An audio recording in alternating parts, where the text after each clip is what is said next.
आज हम लोग आव्यूह के अंतर्गत सीखेंगे कि अगर आपके पास में दो आव्यूह ए व बी दिए गए हों तब आप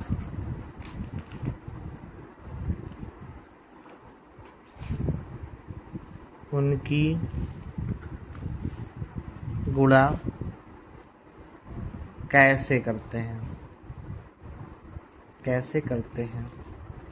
इसके बारे में जानकारी करेंगे। ठीक है, तो सबसे पहले मेरा क्वेश्चन यही बनता है कि मतलब हम देख कर ही कैसे जानेंगे कि मतलब जो आपके पास आव्यूह दे रखे हैं वह उनसे गुणा हो जाएगी या नहीं। ठीक है, तो यहाँ पर हम उसका पहले फॉर्मूला लिखते हैं। ठीक है, कैपिटल ए कोई आव्यूह आपका है जिसका ऑर्डर है आपका m क्रॉस n। ठीक है, एंड कैपिटल बी जो आपका आव्यूह है उसका ऑर्डर होना चाहिए n क्रॉस p। ठीक है, पहले वाले आव्यूह का में स्तंभों की संख्या और दूसरे वाले आव्यूह में पंक्तियों की संख्या अगर इक्वल हैं तब यहाँ से गुणा आपका क्या हो जाएगा, संभव हो जाएगी, मतलब पॉसिबल हो जाएगा। ठीक है, और फिर उसके बाद बेटा आंसर अगर मतलब गुणा हो जाएगी तो फिर आंसर क्या आएगा, तो आंसर का फॉर्मेट ये होता है आपके पास में। ठीक है, पहले आव्यूह से पंक्तियों का उठा लेते हैं और दूसरे आव्यूह से स्तंभ को उठा लेते हैं। यही आपका जो आंसर होता है ये क्रम बताएगा कि मतलब इसका क्रम क्या आएगा। ठीक है, तो यहाँ फॉर्मूला लिखते हैं कि गुणा कैसे होगी। पहले आव्यूह में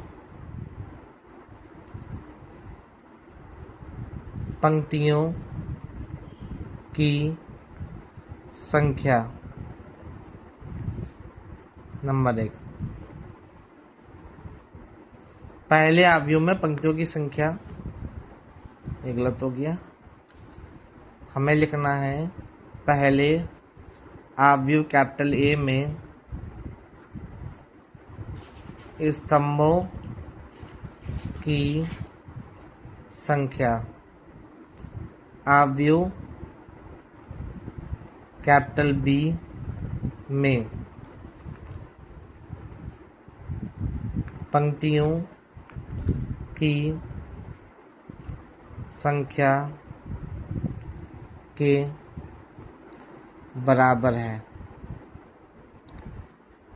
अगर ऐसा बेटा है तभी गुणा हो पाएगी। मतलब कहने का मतलब आपके पास अगर कोई दो आव्यूह दे रखे हुए हैं तो पहले वाले आव्यूह में स्तंभों की संख्या और दूसरे वाले आव्यूह में पंक्तियों की संख्या अगर दोनों इक्वल हैं, ठीक है, तभी गुणा हो पाएगी। ठीक है, तो अभी हम लोग जान पाएंगे कि इसकी मल्टीप्लाई हो पाएगी। ठीक है, अब उसके बाद जब मल्टीप्लाई हो जाएगी तो ऑर्डर क्या आने वाला है, तो ऑर्डर जो आपका आएगा क्रम, ठीक है, वो क्या आएगा, ए का पंक्ति क्रॉस बी का स्तंभ, ये इसका ऑर्डर रहता है। ऑर्डर में आपको यही देखने को मिलेगा। ठीक है, आप समझते हैं कि मतलब क्वेश्चंस को कैसे सॉल्व करेंगे। ठीक है, तो यहाँ पर हम लोग एक एग्जांपल के थ्रू समझने का प्रयास करते हैं। कैपिटल ए हमने एग्जांपल लिया हुआ है 1 1 2 2 एंड बी आव्यूह हमने लिया हुआ है 2 2 3 1। ठीक है, अब देखेंगे कि इसकी मल्टीप्लाई होगी या नहीं। तो पहले तो उसको ऑर्डर लिख लेंगे, तो उसका ऑर्डर आपका आएगा 2 × 2, इसका भी ऑर्डर 2 × 2 का आएगा। ठीक है, तो फर्स्ट वाले आव्यूह में स्तंभों की संख्या 2 है और सेकंड वाले आव्यूह में पंक्तियों की संख्या कितनी, 2, दोनों सेम है, इसलिए गुणा हो जाएगी। तो ऐसे जानेंगे कि गुणा होगी या नहीं। और जब गुणा हो जाएगी तो गुणा कैसे करेंगे इसको देखेंगे। तो लिखेंगे ए बी बराबर ए की वैल्यू 1 2 2 2। ठीक है, और फिर यहाँ पे लिखेंगे बी 2 2 3 1। अब मल्टीप्लाई का फॉर्मेट क्या होता है इसमें फॉर्मेट ये रहता है कि पहले वाले स्तंभ को उठाते हैं, पहले वाली पंक्ति की मल्टीप्लाई हम लोग करेंगे दूसरे वाले स्तंभ से। तो पहले वाले इस पंक्ति में हमारे पास एलिमेंट कितने हैं, 1 और 2। ठीक है, मतलब यहाँ थोड़ा नीचे समझते हैं, 1 2 2 2 दिया हुआ है। ठीक है, इधर आपका 2 2 3 1। तो पहली पंक्ति ये हो गई और पहला स्तंभ ये हो गया, तो इसकी इससे मल्टीप्लाई आपको करनी है। ठीक है, तो करेंगे कैसे, पहले वाले अवयव की मल्टीप्लाई इसके पहले वाले अवयव से, फिर बीच में प्लस का सिंबल लगेगा, फिर दूसरे वाले की मल्टीप्लाई दूसरे वाले से।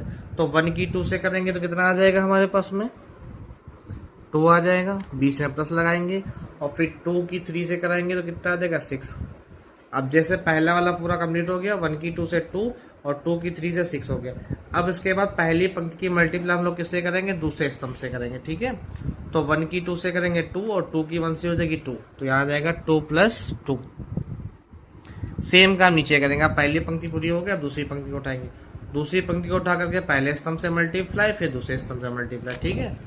तो यहाँ पर 2 की 2 से मल्टीप्लाई होकर 4 आ जाएगा, और 2 की 3 से मल्टीप्लाई होकर 6 आ जाएगा। यहाँ पर मल्टीप्लाई 2 की 2 से हो जाएगी तो 4 हो जाएगा, प्लस और 2 की 2 1 से हो जाएगी तो 2 हो जाएगा, ठीक है। ऐड कर लेते हैं, तो 6 और 2 8 हो गया, ठीक है, और 2 2 4 हो गया, और 6 और 10 हो गया, एंड यहाँ पर आपका 4 + 2 कितना हो जाएगा 6 हो जाएगा, ठीक है।